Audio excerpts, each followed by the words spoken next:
Aleluia, aleluia. O Senhor esteja convosco. Ele está no meio de nós. Proclamação do Evangelho de Jesus Cristo, segundo Lucas. Glória a vós, Senhor.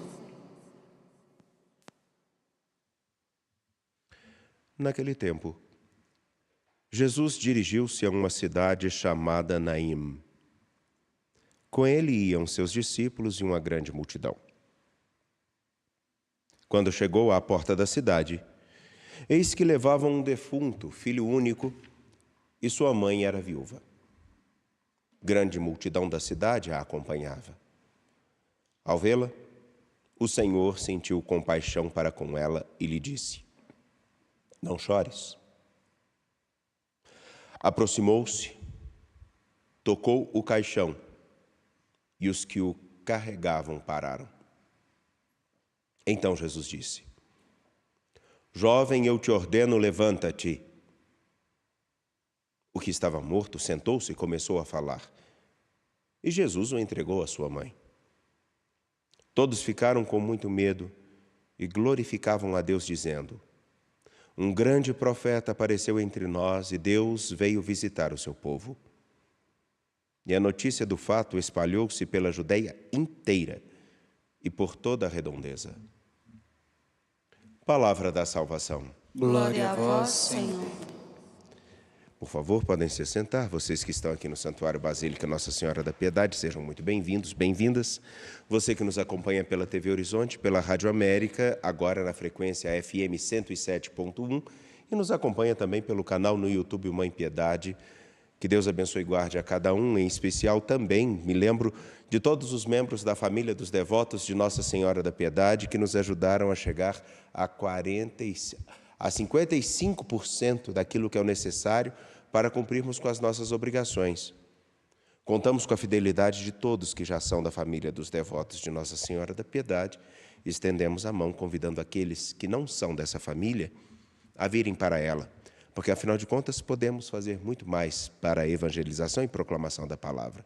Porém, precisamos da família dos devotos para sustentar toda a programação religiosa da TV Horizonte, da Rádio América e aquilo que é produzido no Santuário Basílica Nossa Senhora da Piedade. Quem não se governa, não governa ninguém. Quem não se governa, não governa ninguém.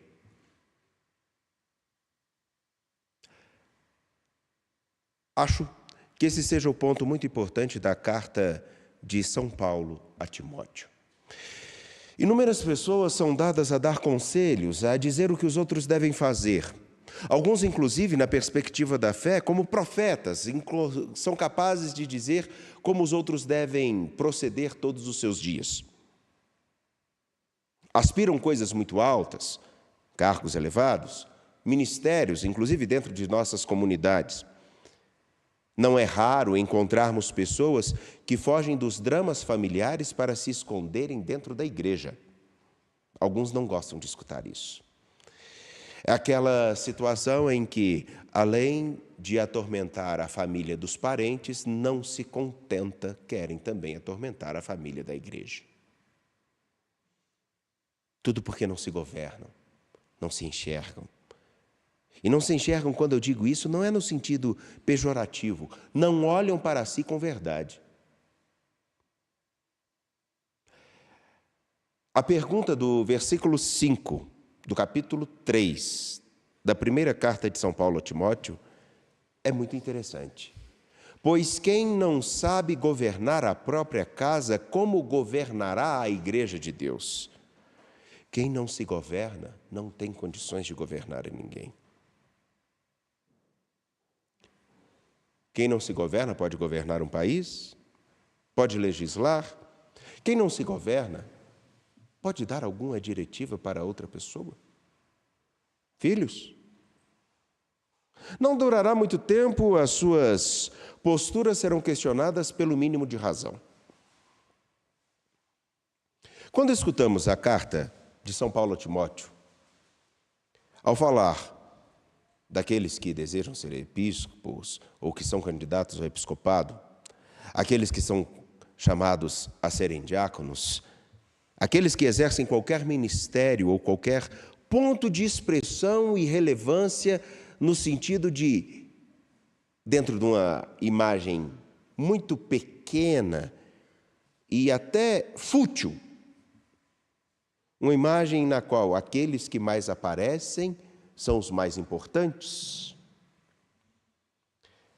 Quem olha para isso e pensa que qualquer ministério, qualquer tarefa, qualquer função, qualquer atribuição dada numa comunidade de fé seja sinal de status, ao escutar esse trecho deveria repensar muito suas opções e o modo de proceder.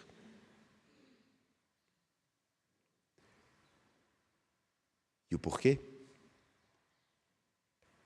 Paulo a Timóteo está dizendo, é importante sim que pessoas estejam exercendo determinadas funções, mas elas precisam também ter um controle de si. Porque, caso contrário, não é raro também aqueles que dizem aos outros o que não devem fazer, mas no escondido de suas casas, no escondido de seus quartos, no velar de suas redes sociais. Tantas coisas acontecem.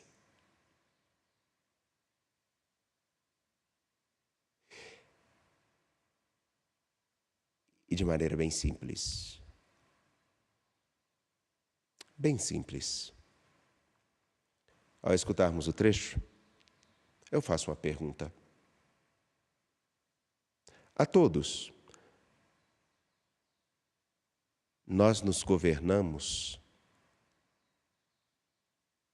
Nós temos atenção aos nossos atos, nossas palavras? Nós prestamos atenção no modo com que agimos e tratamos aos outros? Até porque aqueles que mais maltratam exigem respeito. Os mais desrespeitosos dão indicativas morais. E eu falo isso de fato e não de papo. São só 11 anos de padre. Pois bem, essa é uma sentença muito simples. És cristão? Então te governas? Ou caminhas seguindo outros tantos que são levados por tantos outros? Como assim? Escutamos o Evangelho de Lucas, capítulo 7, versículos 11 a 17. Jesus chega em Naim e é seguido por uma multidão. Entrando numa cidade, seguido por uma multidão. É como se fosse uma procissão. É como se fosse um grupo. É um grande grupo caminhando. E esse grande grupo que segue Jesus se encontra com outros que carregam um defunto. Defunto se governa? Não. E a mãe estava atrás do defunto. E toda a cidade atrás do defunto. O destino de um defunto qual é? Cemitério. Essa imagem é muito interessante e emblemática, e nós fazemos um monte de elucubrações e tem muitas reflexões interessantes, mas me permitam usar essa, uma imagem que me foi dada por um professor muito bom e que gostaria de compartilhar com vocês. Jesus está entrando na cidade, ele é a vida, e vem na mesma direção aqueles que carregam um defunto, um morto, que vai para a cova, para a mansão dos mortos. Duas levas de pessoas em grande número caminham em sentidos opostos. E muitos seguem, alguns a Jesus e outros aquele que está morto.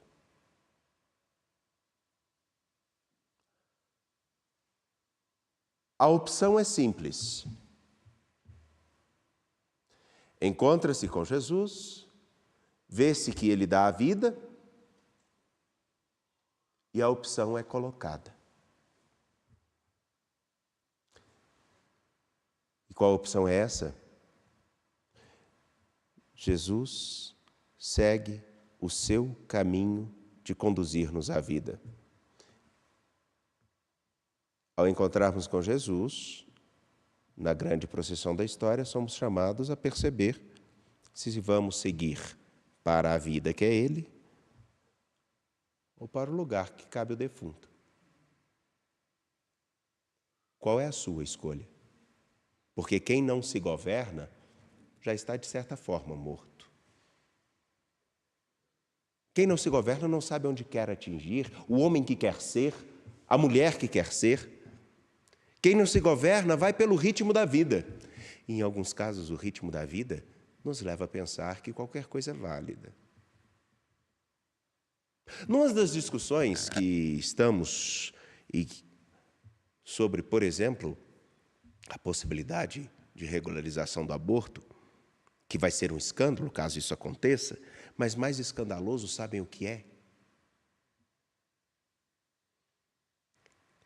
É que à medida com que eu olho para alguém, independente de quem seja, é a mesma medida com que eu compreendo o valor que eu tenho. Se um feto é só um amontoado de células, você é o quê?